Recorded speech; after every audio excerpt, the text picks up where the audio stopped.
ایک بھائی کا سوال ہے کہ وطر کی نماز میں دعائے قنوت پڑھنا بھول گیا، پھر جا کر کے رکوع میں یاد آیا تو اب کیا کرے، نماز کا کیا حکم ہے اور دعائے قنوت کا کیا کرے؟ دیکھیں، دعائے قنوت وطر میں پڑھنا یہ ایک واجب عمل ہے، اور جب آپ رکوع میں چلے گئے، رکوع ایک فرض عمل ہے نماز میں،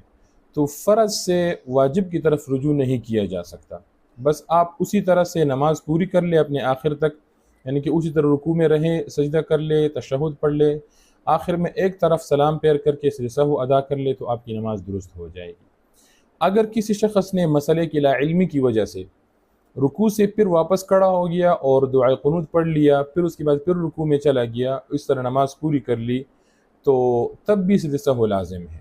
اچھا، دونوں صورتوں میں اگر سجدہ سہو نہیں کیا آپ نے تو اس وقت کے اندر یعنی جس دن کی وطر آپ پڑھ رہے، مثال آج ہی آپ سے یہ غلطی ہو گئی ہے اور آج ہی وقت کے اندر آپ کو مسئلے کا علم ہو گیا، عشاء کی نماز جب تک قضا نہیں ہوتی رات کو، تو اس وقت کے اندر آپ کو علم ہو گیا، تو اس وقت کے اندر آپ کو یہ وطر دوبارہ لوٹانا ضروری ہے۔ لیکن اگر یہ آج کے وطر کا وقت نکل گیا، اس کے بعد اگر کہ آپ کو مسئلے کا علم ہو گیا، تو اب وطر دوبارہ لوٹانے کی ضرورت نہیں ہے، اس کی قضا نہیں ہے۔ البتہ جو آپ سے خطا سرزد ہوئی ہے، اس پر آپ کو استغفار کرنا لازم ہے، آپ اس پر صرف استغفار ہی کر سکتے ہیں۔